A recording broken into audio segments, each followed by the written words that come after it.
시간마, 엄마가 바쁜 것 같아서 토지쟁이 댓글을 봤는데 어떤 고객이 토지 공개념에 대해서 물어본 게 있더라. 답을 해줘야 하지 않을까? 엄마가 너무 바빠서 답을 못 해줬어. 그래도 궁금한 건 해줘야 되지 않을까? 그래, 해주자. 자, 쉽게 캔디가 얘기해줄게. 캔디가 만약에 땅을 샀잖아. 그런데 그곳이 이렇게 아파트도 생기고 막 개발이 됐어. 그럼 어떻게 되겠어? 돈을 많이 벌겠지? 그렇지. 그 땅을 팔면 나중에 돈이 많이 생길 거 아니야. 그런데 말이야, 그 수익이 나는, 이익이 나는 그 돈을 캔디한테 주는 게 아니라 나라에서 제한을 한다는 거야, 이게. 왜? 쉽게 말해, 그 이익금을 세금으로 환수해서 다른 사람한테 공평하게 나눠주자는 뭐 그런 좋은 취지라는 건데. 엄마, 응. 그건 불공평하지 않나? 왜 우리가 번 돈을 왜 다른 사람한테 나눠줘야 돼? 그럼 캔디가 만약 이런 말을 듣고 이런 제도가 있다면 열심히 돈을 나중에 벌고 싶겠어? 안 벌고 싶겠어? 아니, 내가 벌어도 다 나눠 쓴다면 최선을 다하고 싶진 않을 것 같아. 맞아. 그래서 이 토지 공개념은 사실은 지금 이 시장에 어울리지 않는 말이라고 해서 많이들 나왔다가 사실은 사라진 제도거든. 대다수의 의견도 맞지 않다라고 지금 말을 하고 있는 거고. 이해돼? 내가 생각해도 응. 열심히 공부하면 돈을 많이 벌어서 살고 싶은데 나눠 쓰는 건 아닌 것 같아. 그래. 그래서 지금 현재 여기에 대한 부분은 답변은 아마 다들 알고 있는데 아마 이 나라에서 지금 계속 정책이라고 내놓으니까 좀 그런 것 같아. 엄마가 이 이야기를 조금 자세하게 해줘 볼게. 알았지? 네. 안녕하세요. 토지를 빠삭하게 분석하는 토지쟁이 빠시게 조영식입니다. 오늘은 캔디가요, 토지 공개념까지 알게 되는 날입니다. 여러분도 아셔야겠죠? 궁금하신 분도 참 많으실 것 같고요. 자, 제가 오늘은 그 이야기를 잠깐 할 건데요. 자, 토지 공개념에 대한 개념을 좀 이해를 먼저 하시면 우리 내용을 보겠습니다. 국민의 생활 기반의 토지 소유, 토지 처분에 대한 거를 권리를 형평성이란 이름하에 공적으로 소유권을 제한한다라는 건데, 쉽게 여러분, 내가 토지를 가지고 있는데 사용할 수 있는 사용권이 있잖아요. 집을 지을 수도 있고 나무를 심을 수도 있고요. 그건 이 사용권입니다. 그리고 이거를 사고 팔 수 있는 처분권이 있고요. 자, 그런데 생각해 보겠습니다. 여러분, 주거의 목적으로 집을 내가 사는 목적으로 사든 투자의 목적으로 사든요, 수익이 날 만한 자리를 사려고 많이들 알아보시잖아요. 집값 떨어지는 곳에 집 안 사시고 땅값 떨어지는 곳에 땅 안 사시잖아요. 그건 누구나 당연한 얘기거든요. 이게 정상적인 이 시장 경제인데, 마지막 수익권, 토지로 발생되는 이 수익을 어디서? 개인한테 주는 게 아니라 나라에서 가져가겠다라는 건데, 이게 토지 공개념입니다. 자, 그러면 이걸 찬성하는 사람은 어떤 사람일까 생각해 봤더니, 그래, 어차피 나도 없는데 돈 많은 사람들만 땅 사고 그러는데 그 사람들이 좀 수익 나는 걸 나눠주면 좋지라고 찬성하는 사람들이 있을 수 있습니다. 자, 그 이야기는 제가 조금 이따 하겠습니다. 자, 그런데 여러분, 사실 이건 나온 계기부터 좀 보자면 갑자기 튀어나온 건 아니고요. 이 공개념이라는 거는 박정희 정부 때부터 1977년, 꽤 오래됐잖아요.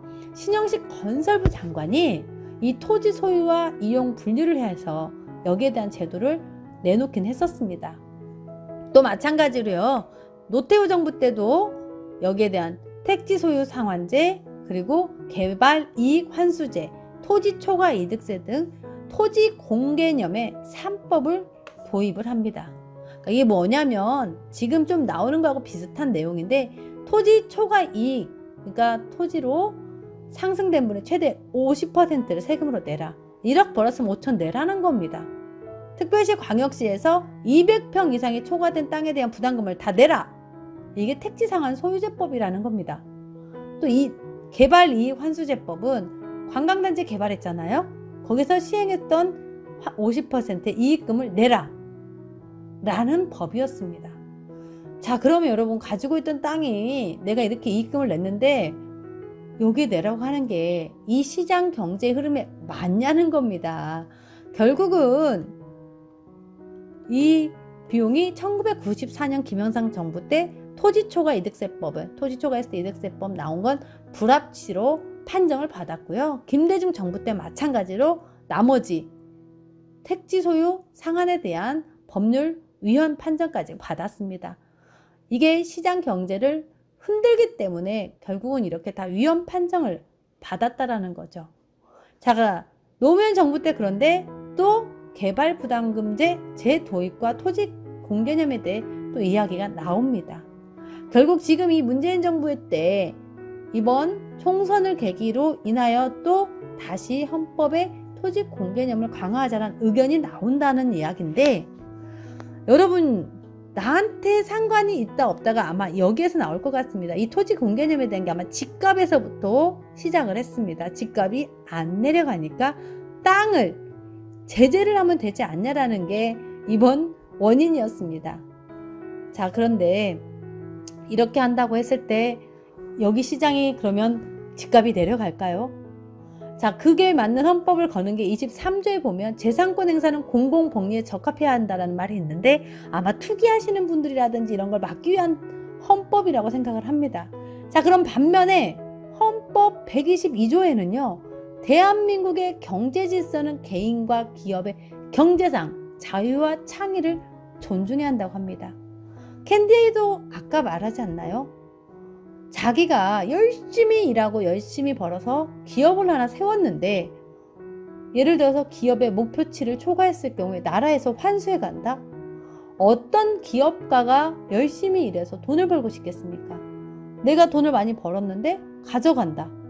그거는 이 시장에 있을 수 없다는 겁니다. 저는 다른 거 잘 모르겠습니다. 그냥 우리 아이 캔디가 컸을 때 그런 시장이 있다는 건 전 좀 끔찍합니다. 그래서 있을 수 없다고 생각하고, 아마 이 또한 통과가 돼도 정말 위헌 판정을 또 받을 수밖에 없는 정책이라고 저는 생각을 하고 있습니다. 찬성하는 사람 나는 없으니까 상관없겠지? 나도 좀 나눠주면 좋지 않을까? 저는 여기에 반대하는 이유가 뭐냐면, 제가 예전에 돈을 좀 빌려달라고 해서 돈을 빌려준 친구가 있습니다. 그런데 사실은 저한테만 그런 게 아니라 전 친해서 처음으로 빌려줬었는데 주변에 많이 그렇게 빌렸더라고요. 근데 너무나 당연하게 받아가는 걸 보면서 나중에 또 한 번만 빌려달라고 하는 겁니다. 그 사람은 이 받는 게 처음에는 미안하고 갚아야겠다고 생각을 했겠지만, 한 번 받아 두 번 받아 쉽게 말하면 공짜 돈처럼 생각하기 때문에 절실하지 않습니다. 성공하지 못했습니다. 저는 그 뒤로 누구한테 물론 절대 돈도 빌려주지 않지만, 남한테 이렇게 받는 돈 주는 사람만 억울한 게 아니라요, 받는 사람도 성공에 전혀 도움이 되지 않는다는 겁니다. 여러분, 이게 자유민주주의 시장의 부메랑으로 본인한테 다시 저는 돌아온다고 그래서 생각합니다. 자, 결론은요, 저는 이 아이들 뛰어노는 거, 캔디가 지금 이렇게 뛰어놀고 있잖아요. 우리가 정말 좋은 시장을 잘 만들어서 뭐 제가 큰일은 할 수는 없지만 이 대한민국에서 그래도 제대로 살아서 이 아이한테 제가 넘겨줄 수 있는 시장을 우리가 또 정말 정확하게 분석해서 잘 해야 되지 않나, 그냥 엄마로서 투자자로서 그렇게 생각하고 있습니다. 양극화가 되는 건 지금 뭐 다들 생각하고 있습니다. 완전 그러면 중산층이 다 무너질 거고, 그러면 상위 몇 %만 살아남는다는 겁니다. 쉽게 얘기해서 여러분들이 지금 3억짜리 5억짜리 땅을 샀다고 해도요, 대부분 투자하시는 분들 보면 현금을 많이 보유하고 있지 않습니다. 그런데 토지 공개념이라고 해서 갑자기 나라에서 뺏어가는 게 아니라요, 내가 가지고 있던 땅에 보유세를 내겠다는 겁니다. 양도세도 물론 당연히 있는 거고요. 그런데 보유세를 내는데 현금으로 10%만 초과한다고 해도 그거를 못 내기 때문에 그때 땅을 환수해가는 제도로 바뀌어가는 그런 개념입니다. 그렇기 때문에 중산층이 지금 가지고 있는 토지들은 거의 다 뺏길 수 있다는 개념이기 때문에 가만히 있지 않는다는 거죠.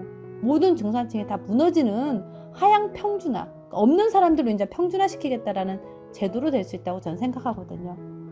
자, 여러분, 여기 저는 시행이 된다 안 된다가 중요한 게 아니라 여러분들도 한번 잘 생각해 보시는 시간을 가졌으면 좋겠습니다. 마지막으로 좀 희망찬 이야기 하겠습니다. 이미 새만금에 투자하는 기업들은 1년 새에 10배가 늘어났다고 작년에 벌써 2019년도에 나왔던 기사였는데, 지금은 더 훨씬 많이 기업들이 늘어났고요. 그에 맞춰서 부안에 투자하신 분들 오늘 또 제가 지금 미팅을 하고 왔는데 부안은 이미 이렇게 도시 모습이 변하고 있습니다. 그러면 투자도 이미 정해져 가고 있다라고 생각하셔야 되고요. 여러분 이 시장 경제 그리고 새만금이든 어떤 투자를 하시든 현실을 정확히 보셔야 되고요. 그렇잖아요. 현실을 보되 정확히 보는 게 중요하고 우연한 여러분들의 일 속에서 앞을 정확히 보셔야 된다고 저는 생각합니다. 영화 여러분 다 보셨잖아요. 국가 부도의 날에. 맞나요? 위기는 반복됩니다. 여러분 지금의 이 정책이 왜 새만금을 밀어주고 있는지 그동안 수없이 말씀 많이 드렸습니다. 위기는 반복됩니다. 위기를 기회로 만드셔야만 여러분도 이번만큼은 성공된 삶을 바라볼 수 있다고 저는 자신 있게 말씀드릴 수 있습니다. 토지 공개념에 대해서 말씀을 좀 오늘 나눴는데요. 이 시장 경제 그리고 또 거기에 대한 세금으로 다 환수 양극화된다 이런 내용들을 했습니다. 나는 찬성한다 반대한다가 아니라 정말 우리 아이들이 다음에 살아갈 수 있는 시장 경제에 맞는지 저는 그런 생각을 좀 오늘 해봤습니다. 여러분들에게 좀 도움되는 시간이 되었다면 좋아요, 구독 눌러주시고요. 오늘은 여기까지 가겠습니다. 감사합니다. 이 영상을 보시고 도움이 되셨다면 구독과 좋아요는 캔디에게 큰 힘이 된답니다. 안녕!